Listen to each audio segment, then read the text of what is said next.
tonight. First Lady flags off National Community Food Bank Program for Southwest. Veteran Labour leader, late Pastor Yekon Arije, passes on at 87.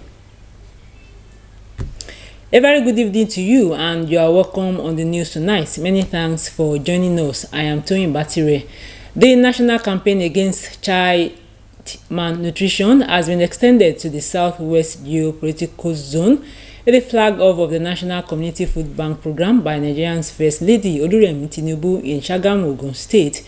The flag off ceremony in Makun Shagamu was the highlight of her second official visit to Ogun State, where she called on other critical stakeholders from across the zone to support ongoing efforts to secure the future of the country by giving vulnerable children a healthy start in life.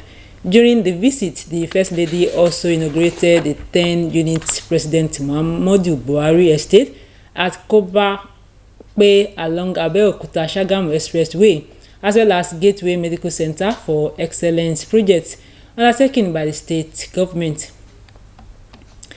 The federal government is strengthening the implementation of the Hope Edu program, an initiative aimed at improving access to quality basic education and strengthening learning outcomes across the country. The program, supported by the World Bank and Global Partnership for Education, is expected to benefit millions of Nigerian children and strengthen the capacity of teachers and basic education institutions. Diana Ajayi reports. Inclusive and quality education, regardless of location, background, or learning ability, stakeholders believe remains a critical pathway to Nigeria's development. This high-level engagement by UBEC, Human Capital Opportunities for Prosperity and Equity, Hope Edu program, an initiative of the federal government supported by the World Bank.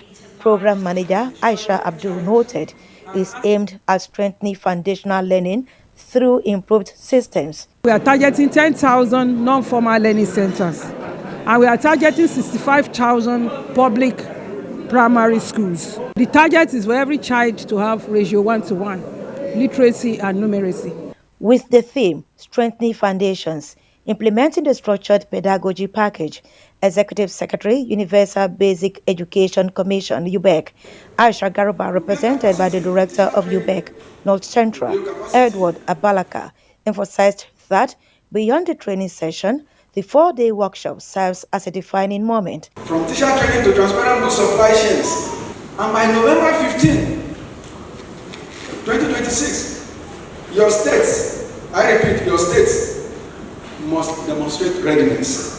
Delegates described the initiative as key to unlocking the potential of millions of children in Nigeria. This particular program is timely, very strategic, because structured pedagogy is one of the important critical thematic areas in the implementation of the Hope Edu. We believe that if we have been able to solve the challenge of learning poverty, which is particularly about reading and about simple calculation, they will excel not only in mathematics and English, it also have an effect on other subjects. The Hope Edu Structured Pedagogy Package initiative is expected to improve learning outcomes. In Lagos, Diana Ajale, NTA News. The Nigerian Education Loan Fund, NEL Fund, says it is working towards disbursing approved student loans within 45 days, provided beneficiaries are due to commence their academic sessions. Managing Director of NEL Fund, Akintunde Sawyer, disclosed this while speaking with journalists, explaining that loan disbursements are being scrutinized with the academic calendars of universities, polytechnics, and colleges of education. Sawyer said the 45-day timeline is necessary to make the loan scheme more orderly, particularly as institutions operate different academic calendar and have experienced disruptions from industrial actions.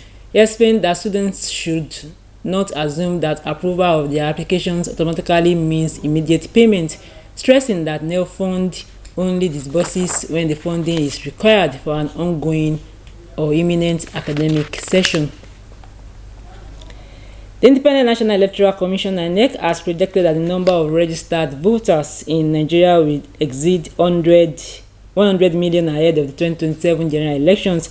The National Commissioner and Chairman of INEC's Information and Voter Education Committee, Mohammed Haruna disclosed this on Tuesday in Abuja at the Commission's joint implementation meeting of the Departments of Voter Education and Publicity and Gender and Inclusivity. Haruna said the existing voter register stood at more than 93 million, adding that the figure is expected to cross the 100 million when the recently concluded nationwide continuous voter registration exercise is finalized. He said development would further position Nigerians Africa's largest electoral democracy. Haruna charged INEC information officers to ensure effective and timely publicity to mobilize eligible Nigerians to participate in the polls. The meeting was organized to develop a communication and inclusivity roadmap for the 2027 general elections with emphasis on ensuring that the elections are free, fair, credible, peaceful, and inclusive. Meanwhile, a former President Goodluck Jonathan has condemned the growing practice whereby serving governors, senior political office holders, party leaders, and other influential government functionaries accompanied by large numbers of aides and heavy security details from outside the state converge on states where elections are being conducted. In a statement issued days after the Osun State governorship election, Jonathan stated that the issue demands national attention. He stated that the conduct witnessed around the recent elections in Osun, Ekiti, and Ondo states was unusual and a practice that should not become normal in a democratic society. Jonathan, however, acknowledged that as an essential part of democracy, political parties are entitled to campaign, mobilize their supporters, and deploy their legitimate party structures. He urged political office holders to recognize that the conduct carries a greater responsibility. He advised that the power and influence attached to public office should be used to strengthen democratic institutions, not to create apprehension among political opponents or citizens. You're watching the news at 7. We will go on a break. It returns shortly. Third quarter is here. NTA Television College Refilled JOS invites media practitioners and non-media practitioners to be part of our short proficiency courses starting from 13th July to 25th September 2026. The college offers hands-on experience on practical training from certified professionals in the broadcast field. The courses will commence as follows: online reporting, digital studio architecture and integration, intermediate camera operation, motion graphics design, parliamentary reporting, and judicial reporting. For registration details, course schedules, and more information, visit our website at www.ntatvc.edu.ng or call the following numbers: 0803-383-4343 or 0806-980-9807. NTA TV College Refilled JOS, your gateway to media excellence.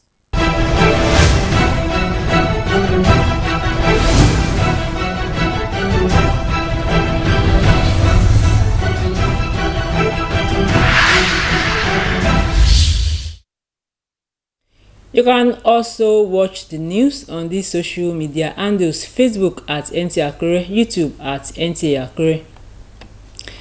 Nigeria targets $1 billion sugar import bill with new investment drive as the federal government targets telecom tourism boost for communities.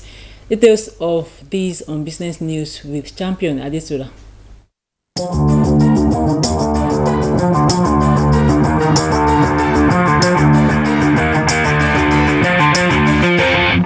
Nigeria is stepping up efforts to break its dependence on imported sugar, with the National Sugar Development Council rolling out a $1 billion investment plan designed to turn the country's sugarcane industry into a major source of jobs, foreign exchange savings, and industrial growth. The new strategy combines fresh financing, tighter monitoring of import quotas, and stronger support for local producers, with NSDC setting an ambitious target of producing about 2 million metric tons of sugar locally. In another news, the federal government has unveiled a twin strategy to open up Nigeria's raving communities to the global economy through expanded telecommunications coverage and promotion of their cultural heritage as a major tourism attraction. Minister of Communications, Innovation and Digital Economy, Dr. Bosun Tijani, announced that all Reverend communities across the country will be connected to telecommunications network before mid-2027, while his counterpart in the Ministry of Arts, Culture, Tourism and the Creative Economy, Anatu Musa Musawa, said the Benin River Life Cultural Festival will be included in our ministry's annual calendar to attract local and foreign tourists. That's all on business news in Akure.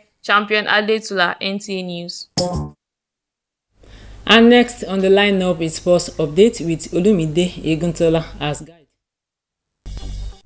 Reactions continue to trail the Nigerian Football Federation NFF Executive Committee's decision to relieve Super Falcons technical crew of its duties with immediate effect following the team's disappointing campaign in the Women's African Cup of Nations WAFCON and failure to qualify for the 2027 FIFA Women's World Cup. I don't even think they should expect NFF to still tell them to resign, to step down. No.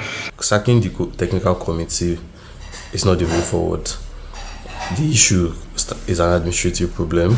The decision by the NFF is both understandable and concerning. Understandable because the Falcons' performance fell far below expectation. In volleyball, Nigeria's men and women's beach volleyball teams have departed the country for the 2026 African Beach Volleyball Championship in Alexandria, Egypt. The Nigerian contingent will represent the country at the Continental Championship as they battle against some of Africa's best beach volleyball teams for honors. In grassroots tennis development, over 30 children are being exposed to the rudiments of the game under the Ogenki Farms Tennis Camp initiative in Owo, Ondo State. The week-long camp provides a structural and encouraging environment for the children to learn, with the aim of catching future champions at a tender age. Managing partner of the initiative, Larry Eyinla, among other stakeholders, described the program as a step in the right direction to replace the aging players. With sports updates, Olumide Eguntola, NTA News. Veteran Labour leader and pastor Pa Oyekon Arije has died at the age of 87. This was contained in a statement released by his family, Akeneyin Royal Dynasty of Mayiland, and signed by the family secretary, Prince Babatunde Arije. The statement says the patriarch, late Pastor Oyekon Arije, passed in the early hours of Tuesday, 18th August 2026, at the age of 87. The family described late Arije as a revered Olori Ebi of Majua ruling house who exhibited faith, wisdom, and royalty. As a pastor and elder, he lived a life of service to God and to his people, as well as providing guidance, unity, and fatherly counsel to the Majua ruling house and the entire Akinei family dynasty. While his death is a great loss to Mainland, this statement adds that his legacy of integrity, spirituality, and commitment to the values of our tradition will be greatly missed. According to the statement, burial arrangements will be announced in due course as it prayed God grants the Majua ruling house, the Akinei royal dynasty, and the entire family the fortitude to bear the irreparable loss.